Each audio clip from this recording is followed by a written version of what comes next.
Livro A Ilíada de Homero, canto 18. Suspirando profundamente, lhe respondeu Aquiles de pés velozes: Ó mãe, na verdade essas coisas foram cumpridas para mim pelo Olímpio. Mas que satisfação tenho eu nisso, se morreu o companheiro amado, Patroclo, a quem eu honrava acima de todos os outros, como a mim próprio. Perdi-o, e Heitor, que o matou, despiu-lhe as armas, grandes e belas, maravilha de se ver, presentes gloriosos que os deuses deram a Peleu no dia em que te empurraram para a cama de um homem mortal. Prouvera que entre as imortais deusas marinhas tivesses ficado a viver, e que Peleu tivesse desposado uma mulher mortal. Mas agora para que também a te chegue a dor desmedida, pelo filho morto, que nunca mais receberás de novo, regressado para casa, visto que meu ânimo não me compele a viver entre os homens e com eles coexistir, se primeiro Heitor não perder a vida golpeado pela minha lança e pagar a expoliação de Patroclo, filho de Menécio. Respondendo-lhe assim, falou Tétis, vertendo lágrimas: Ai de mim, será rápido o teu destino, meu filho, pelo que dizes. Pois logo a seguir a de Heitor está a tua morte preparada. Muito agitado, lhe respondeu então Aquiles de pés velozes: Que eu morra logo em seguida, visto que auxílio não prestei ao companheiro quando foi morto, deveras longe da sua pátria morreu e precisou de mim como repulsor da desgraça. Mas agora já não regressarei à amada terra-pátria, nem serei luz para Patroclo nem para os outros companheiros, que numerosos foram subjugados pelo divino Heitor, mas jazo aqui junto às naus, fardo inútil sobre a terra, eu que não tenho igual entre os aqueus vestidos de bronze na guerra, embora na assembleia outros sejam melhores. Que a discórdia desapareça da vista dos deuses e dos homens, assim como a raiva que leva o homem a irar-se, por sensato que seja, raiva que muito mais doce do que mel a escorrer aumenta como se fosse fumo nos peitos dos homens. Foi assim que me irou Agamenon soberano dos homens. Mas a essas coisas permitiremos o já terem sido, apesar da dor, refreando o coração no peito porque a necessidade a tal obriga. E agora irei ao encontro de quem a cabeça amada me matou. Heitor. O meu destino acolherei na altura em que Zeus quiser cumpri-lo, assim como os outros deuses imortais. Nem a força de Heracles fugiu ao destino, ele que mais amado foi pelo soberano Zeus Cronida. Também a ele o destino subjugou, e a raiva malévola de Hera. Do mesmo modo também eu, se igual destino me foi preparado, haverei de jazer quando morrer. Agora escolho o glorioso renome. E porei alguma das troianas e das dardâneas de fundas cinturas com ambas as mãos a limpar as lágrimas das faces macias, no meio de lamentações incessantes, e assim ficarão sabendo que há muito eu estava afastado da guerra. Não me impeças de combater, por mais que me ames, não me convencerás. A ele deu resposta a deusa, Tétis dos pés prateados: Quanto àquilo que dizes, meu filho, é verdade que não fica mal afastar a morte escarpada dos companheiros acabrunhados, mas a tua bela armadura são os troianos que a têm, bronzea e refulgente. É ela que Heitor do elmo faiscante tem em cima dos ombros, ufano. Mas não penso que muito mais tempo se ufanará, pois está perto a sua morte. Pela tua parte, não entres na confusão de Ares, até que com os olhos aqui me vejas regressar. De manhã cedo regressarei ao nascer do sol, trazendo belas armas da parte do soberano Hefesto. Assim dizendo, virou-se para de novo se afastar do filho e ao voltar-se assim disse às marítimas irmãs: Mergulhai agora vós no amplo regaço do mar, para verdes o velho do mar e o palácio paterno e tudo lhe narrai. Pela minha parte ao alto Olimpo irei, para junto de Hefesto, famoso artífice, a ver se ele oferece a meu filho gloriosas armas reluzentes. Assim falou, e elas mergulharam de imediato nas ondas do mar. Para o Olimpo foi a deusa Tétis dos pés prateados, para trazer ao filho amado armas gloriosas. Levavam-na, pois, os pés ao Olimpo. Porém, os aqueus, com fragor assombroso, de Heitor matador de homens fugiam, e chegaram às naus e ao Helesponto. Mas os aqueus de belas Cnêmides não conseguiam arrastar para longe dos dardos Patroclo morto, escudeiro de Aquiles. Mais uma vez chegavam perto dele o exército e os cavalos e Heitor, filho de Príamo, na sua força igual a uma labareda. 3 vezes por trás pegou nele pelos pés o glorioso Heitor, ávido de o arrastar, e com voz alta chamava os troianos. 3 vezes os 2 ajantes, vestidos de bravura animosa, o repulsavam do cadáver. Mas ele, confiante na sua força, arremetia de novo na refrega, e de novo ali se postava, gritando alto, pois recusava-se de todo a arredar pé.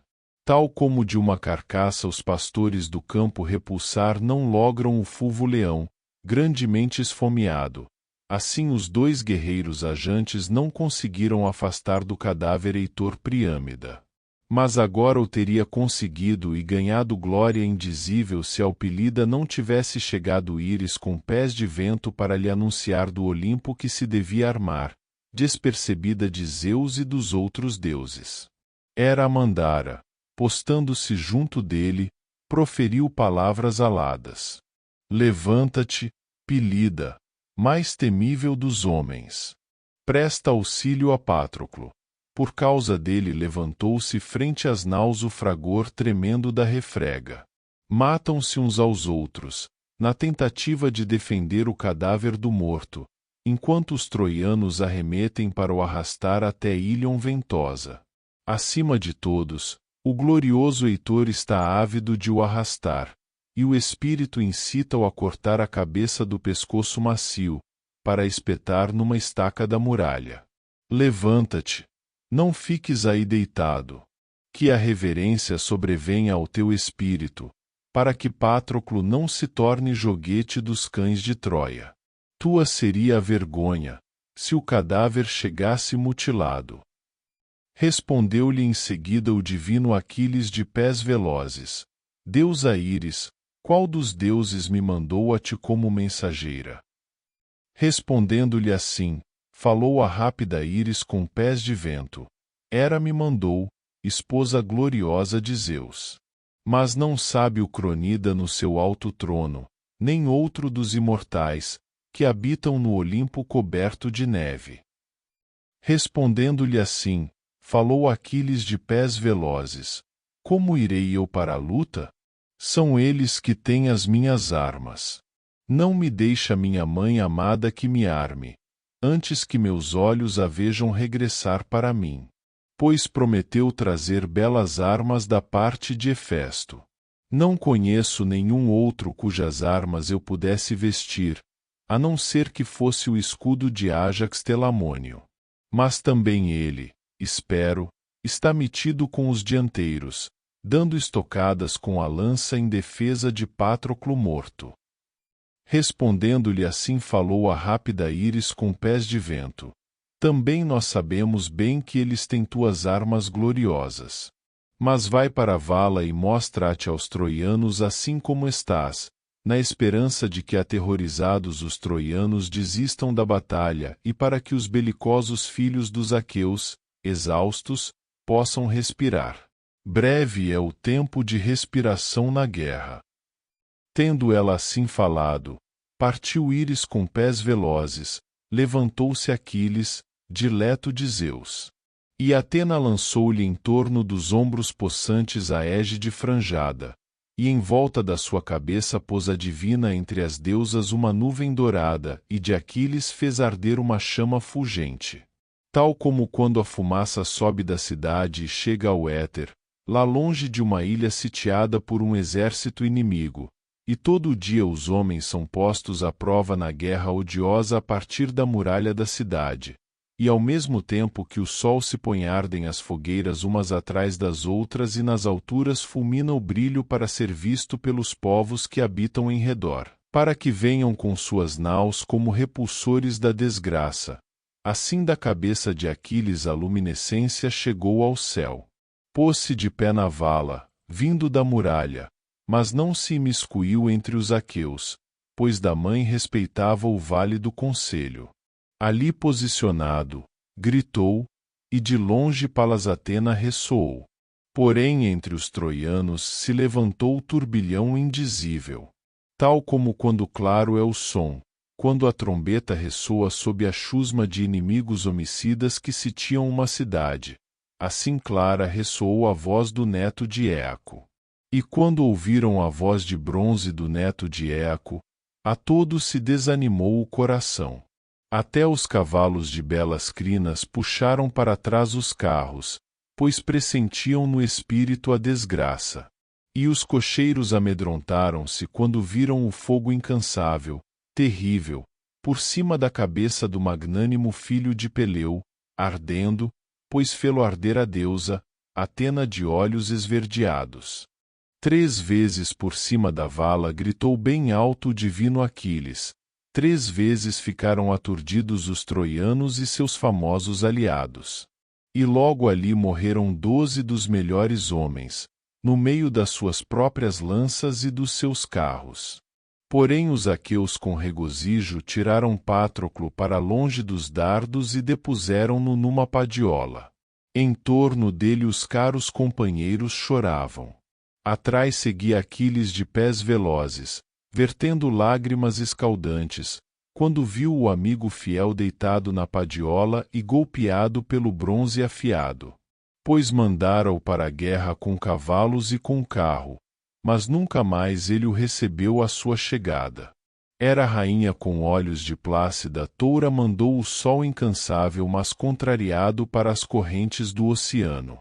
O sol pôs-se e os divinos aqueus fizeram uma pausa nos possantes combates e na guerra equitativa.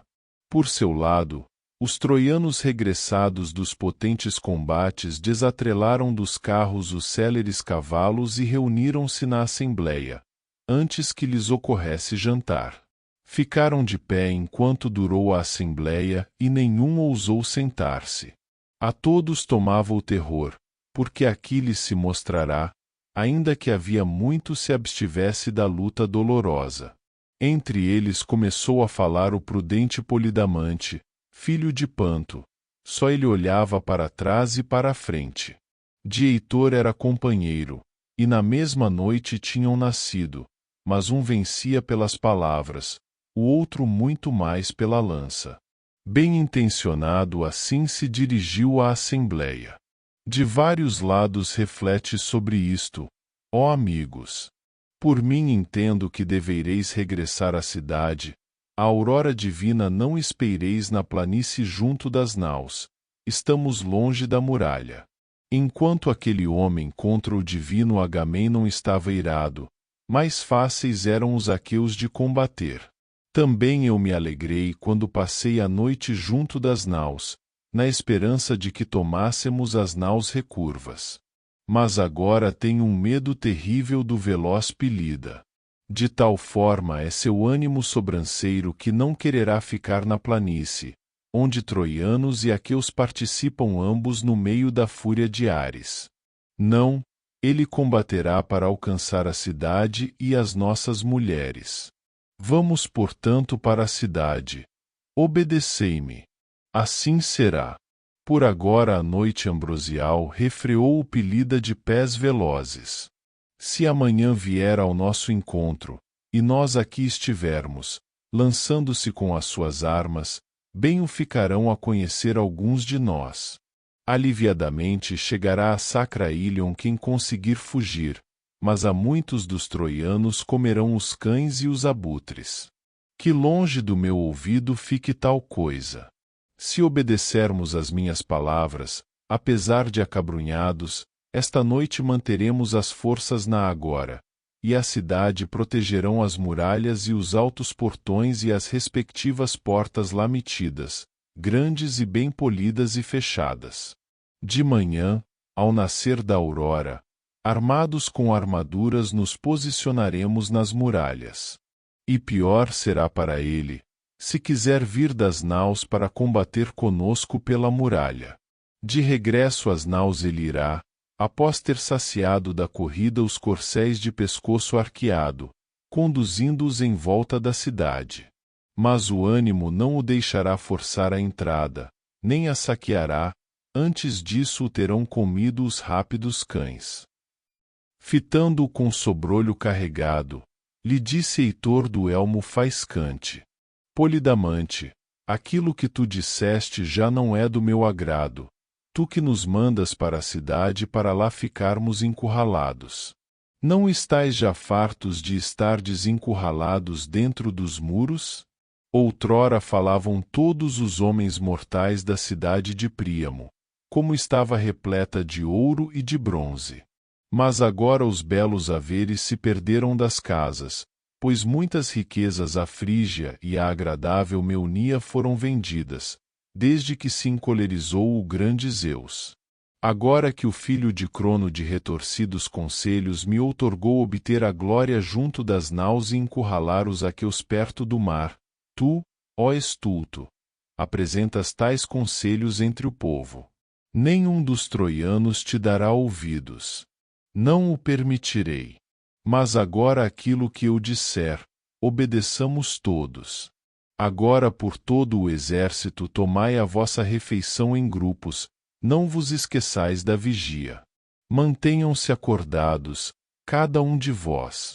Quem dentre os troianos em demasia se preocupar com os haveres, que os reúna e os dê ao povo, em festim comum.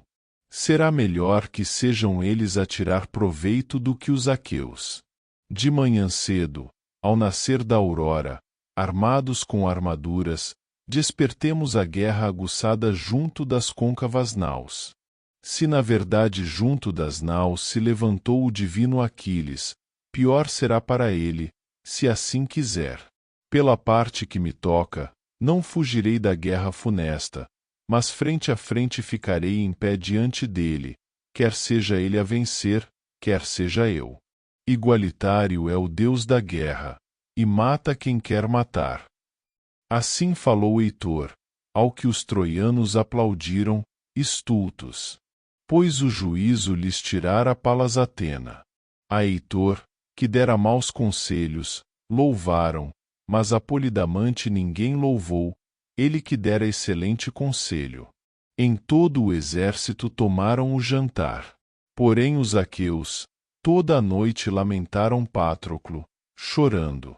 Entre eles foi o Pilida que iniciou o violento lamento, pousando as mãos assassinas no peito do companheiro, gemendo constantemente como o leão barbudo, cujas crias arrebatou algum caçador de corças na densa floresta, e o leão, chegando depois, aflige-se e percorre muitas clareiras no rastro do homem, na esperança de o apanhar, pois raiva sinistra o domina. Assim com profundos suspiros falou ele aos mirmidões.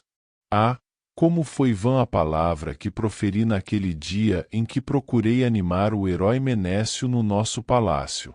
Disse-lhe que a Opunte eu lhe traria o filho glorioso, depois de ter saqueado Ílion, com os despojos que lhe caberiam.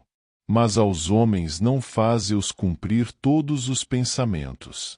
Pois ambos estamos fadados para avermelhar de sangue a mesma terra, aqui em Troia, nem me receberá no palácio ao meu regresso o velho cavaleiro Peleu, nem Tétis minha mãe, mas será aqui que a terra me cobrirá. Visto que agora, ó Patroclo, irei depois de ti para debaixo da terra, não te sepultarei, antes que para cá eu tenha trazido as armas e a cabeça de Heitor, assassino de ti, magnânimo. E na tua pira funerária cortarei as gargantas a 12 gloriosos filhos dos troianos, irado porque foste chacinado. Até lá jazerás assim como estás junto das naus recurvas, e à tua volta troianas e dardâneas de fundas cinturas chorarão de dia e de noite, vertendo lágrimas, elas que nós próprios obtivemos pela força e pela lança comprida, quando saqueamos as ricas cidades de homens mortais. Assim dizendo, aos companheiros ordenou o divino Aquiles que colocassem uma grande trípode em cima do fogo, para depressa lavarem de Patroclo a ensanguentada imundície. Colocaram sobre o fogo ardente a trípode para aquecer água. Nela verteram água para o banho, por baixo puseram lenha. O fogo cobriu a barriga da trípode e a água ficou quente. Assim que a água ferveu no caldeirão de bronze, foi então que o lavaram e ungiram com azeite, enchendo-lhe as feridas com unguento de 9 anos. Depuseram-no na cama e cobriram-no com linho macio dos pés à cabeça, e por cima com uma alva vestimenta. Depois, toda a noite, em torno de Aquiles de pés velozes, os mirmidões lamentaram Patroclo, com lágrimas e gemidos. Mas por seu lado falou Zeus a Hera, sua esposa e irmã. Conseguiste, ó Hera rainha com olhos de plácida toura, espicaçar Aquiles de pés velozes. Na verdade foi de ti própria que nasceram os aqueus de longos cabelos. A ele deu resposta Hera rainha com olhos de plácida toura. Cronida terribilíssimo, que palavra foste tu dizer? Até um mortal se dispõe a fazer o que pode por outro homem, um que é mortal e não é dotado de muitas ideias. Como então eu, que afirmo ser a mais excelsa das deusas por 2 razões, pelo nascimento e porque tua esposa sou chamada, tu que reges todos os deuses imortais, como não haveria eu de cozer desgraças para os troianos? Enquanto deste modo entre si assim diziam essas coisas, ao palácio de Hefesto chegou Tétis dos pés prateados, palácio imperecível, astral, eminente entre as casas imortais e brônzeo, que construíra o próprio Deus de pé manco. Encontrou-o transpirado e atarefado, de roda dos foles. É que ele fabricava trípodes, 20 ao todo, para ficarem de pé em volta do muro da sua casa bem construída, e rodas de ouro colocará sob a base de cada uma, para que entrassem, automáticas, na reunião divina e de novo voltassem a casa, maravilha de se ver. Neste estado de aperfeiçoamento estavam já, faltava pôr-lhes as orelhas trabalhadas, mas ele preparava-as e fabricava os rebites. Enquanto ele trabalhava essas coisas com perícia excepcional, aproximou-se dele Tétis, a deusa dos pés prateados. Acercava-se Cáris do véu brilhante, que a viu, a bela Cáris, que o deus ambidestro desposara.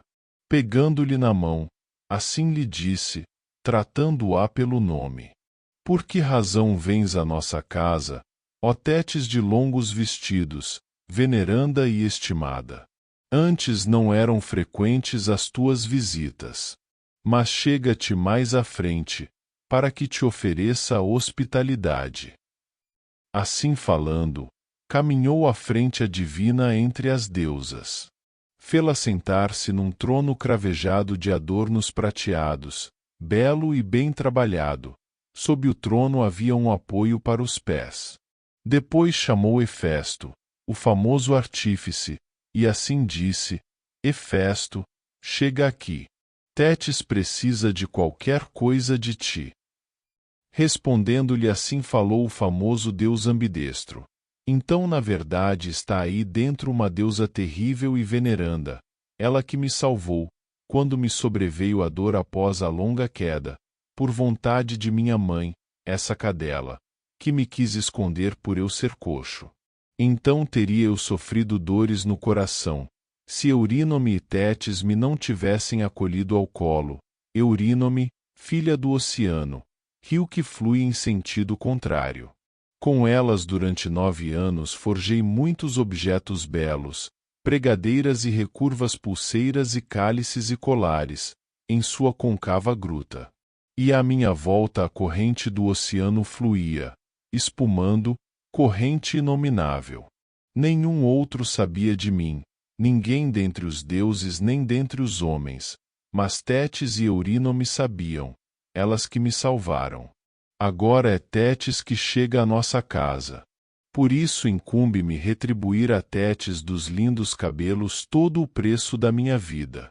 Mas tu coloca-lhe à frente belas oferendas de hospitalidade, enquanto eu ponho de parte os foles e todos os instrumentos. Falou, e levantou-se da bigorna, qual colosso ofegante, coxeando, mas as pernas por baixo dele eram ágeis. Colocou os foles longe do fogo e todos os instrumentos reuniu numa arca de prata, todos de que se servirá. Com uma esponja limpou a cara e os 2 braços, assim como o pescoço possante e o peito hirsuto. Depois vestiu uma túnica e agarrou num cetro robusto. Saiu porta fora cochear.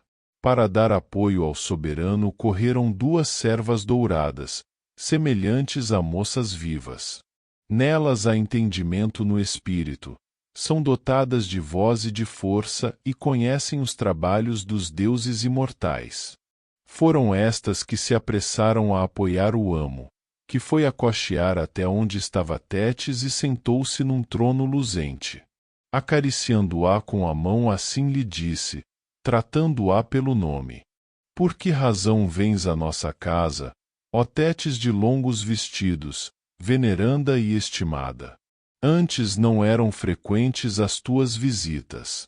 Exprime a tua intenção, pois manda-me o coração cumpri-la, se for suscetível de cumprimento e cumpri-la eu puder.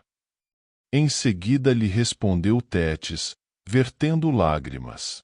Hefesto, haverá alguma das que são deusas no Olimpo que tenha sofrido no espírito dores funestas, como as que, além de todas as outras, Zeus Cronida me deu a mim? Entre as filhas do mar fui eu que ele deu a um mortal para me subjugar, a Peleu Eácida, e aguentei a cama de um homem, contrariada. Por causa da velhice funesta jaz ele acabado no palácio, mas outras são as minhas dores. Um filho ele me deu para gerar e criar, excelso entre os heróis, que cresceu rápido como uma viga. Fui eu que o criei, como árvore em fértil pomar, mas depois mandei-o nas naus recurvas para Ílion, para combater os troianos. Porém nunca mais o receberei de novo, regressado para casa, no palácio de Peleu. Enquanto ele vive e contempla a luz do sol, sofre, embora eu vá ter com ele, em nada o posso ajudar. A donzela que lhe deram como prêmio os filhos dos aqueus, novamente dos seus braços atirou o poderoso Agamemnon. Desgostoso por causa dela dava cabo do coração. Só que os troianos encurralaram os aqueus junto das popas e não os deixavam sair. Os anciãos dos argivos dirigiram-lhe súplicas e prometeram-lhe muitos presentes gloriosos. Então, embora se recusasse ele próprio a afastar a desgraça, vestiu Patroclo com as armas que eram suas e mandou-o para a guerra, e com ele foi uma hoste numerosa. Todo o dia combateram de volta das portas esqueias, e nesse mesmo dia teria ele tomado a cidade, se Apolo não tivesse matado o filho de Menécio, fazedor de muitos males, entre os dianteiros, assim outorgando a glória a Heitor. É por isso que estou perante os teus joelhos, na esperança de que queiras dar a meu filho de rápido destino um escudo, um elmo, belas cnêmides bem ajustadas aos tornozelos e uma couraça. Pois a armadura que outrora foi dele, perdeu-a o fiel amigo, subjugado pelos troianos. Quanto a meu filho, jaz no chão de ânimo angustiado. Respondendo-lhe assim falou o famoso deus ambidestro. Anima-te, que tais coisas não te apoquentem o espírito. Provera que eu fosse capaz de assim o esconder longe da morte dolorosa, quando sobrevier o terrível destino, do mesmo modo como serão dele belas armas, tais que as admirará quem no futuro dentre muitos homens as vir. Assim dizendo, deixou-o ali e dirigiu-se a seus foles, que virou para o fogo e lhes ordenou que trabalhassem. E os foles, 20 ao todo, sopravam sobre os fornilhos, expirando uma pronta rajada com todo o tipo de força, às vezes para o apoiar no esforço, outras vezes de outro modo, consoante Hefesto queria e o trabalho o exigia. Lançou para o fogo bronze renitente e estanho e ouro precioso e prata.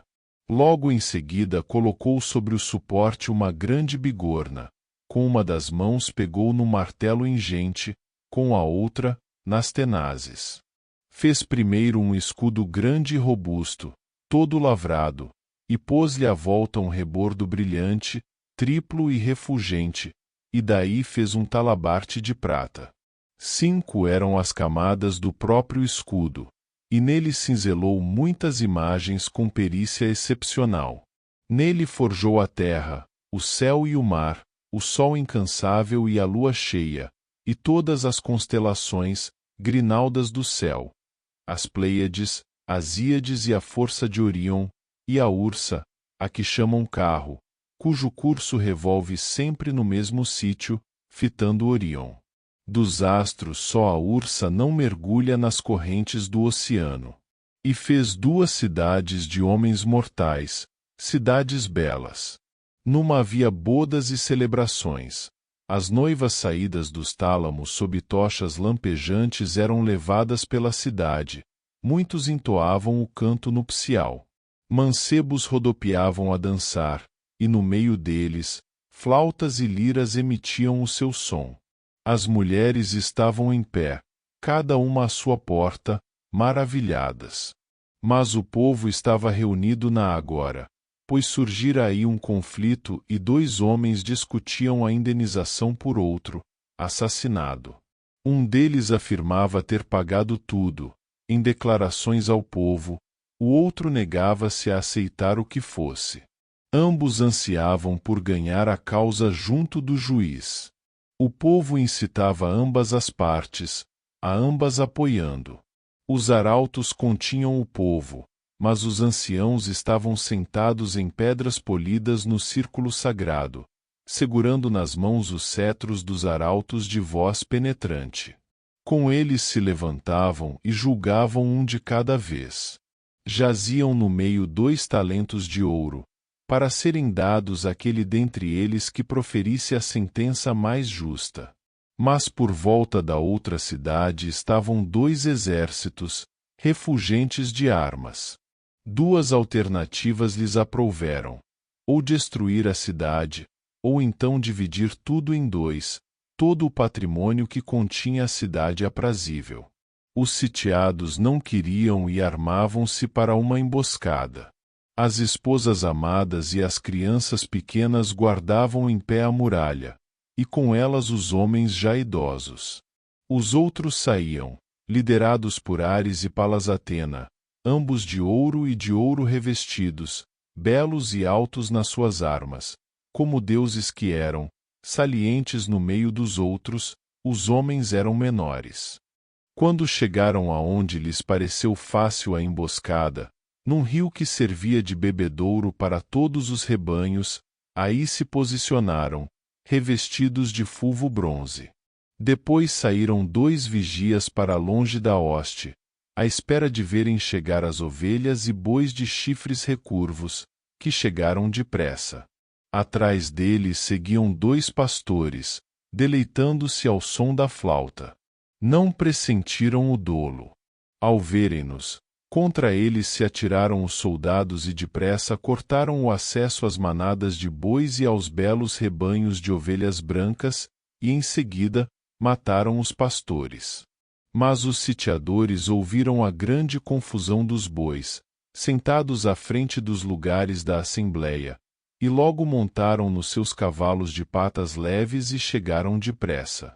Posicionando-se, combateram junto das correntes do rio, e arremeteram uns contra os outros com lanças de bronze. Com eles estava a discórdia e o tumulto e o destino fatal, que agarrava num homem vivo e recém-atingido e noutro incólume, e a outro já morto arrastava por entre a turba pelos pés. A veste que levava aos ombros estava vermelha de sangue humano. Participavam na luta e combatiam como homens vivos, e arrastavam os cadáveres dos mortos uns dos outros. Pôs também uma leira amena, terra fecunda, ampla e 3 vezes arada. Nela muitos lavradores conduziam as juntas para aqui e para acolá. Quando davam a volta ao chegarem à meta do campo, acorria um homem a pôr-lhes nas mãos uma taça de vinho doce como mel. E os lavradores davam a volta nos sulcos, desejosos de atingir o termo do fundo lavradio. A terra negrejava para trás, semelhante à terra arada, embora fosse de ouro. Deveras fabricou uma maravilha. Pôs também uma propriedade régia, onde trabalhavam jornaleiros, segurando nas mãos foices afiadas. Alguns molhos caíam no chão na carreira do alfange, outros por homens eram atados com palha torcida. 3 atadores estavam presentes, porém por trás, rapazes recolhiam as paveias e traziam-nas nos braços, sempre à disposição. O rei em silêncio no meio deles assistia à ceifa em pé, de cetro na mão, jucundo no coração. À distância debaixo de um carvalho, os arautos preparavam a refeição, desmanchando o grande boi que tinham sacrificado. Com muita cevada branca as mulheres polvilhavam o jantar dos jornaleiros. Pôs ainda uma vinha bem carregada de cachos, bela e dourada. Negras eram as uvas e segurou-as em toda a extensão com esteios de prata. Estendeu em volta uma trincheira azul e ao redor uma sebe de estanho. Uma só vereda lá ia dar, pela qual caminhavam os vindimadores, quando era altura de vindimar a vinha. Virgens e mancebos com ingênuos pensamentos o fruto de sabor de mel transportavam em cestos entretecidos. No meio deles um rapaz dedilhava com amorosa saudade a lira de límpido som, na sua voz aguda e delicada entoava o canto dedicado a Lino, e os outros com sintonizado estampido seguiam na dança de pés saltitantes com uivos de alegria.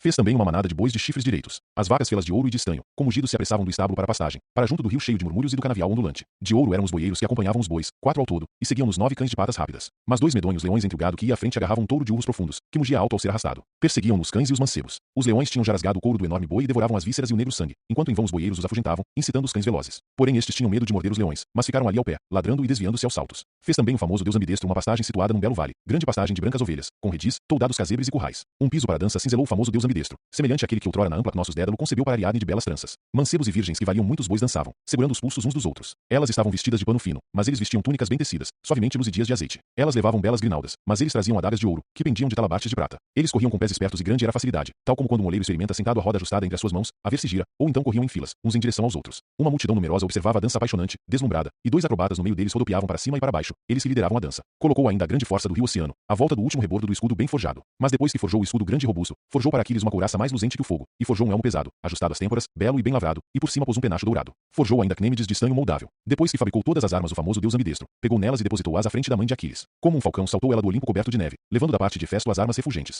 Parabéns por chegar até o final deste audiolivro. Nós gostaríamos que você compartilhasse o seu saber conosco, escrevendo nos comentários do vídeo sobre os assuntos abordados no livro, para podermos debater ideias, insights e sugestões. Se você gostou do livro, deixe seu like e inscreva-se no nosso canal para não perder nenhum audiolivro. Obrigado por fazer parte da nossa comunidade.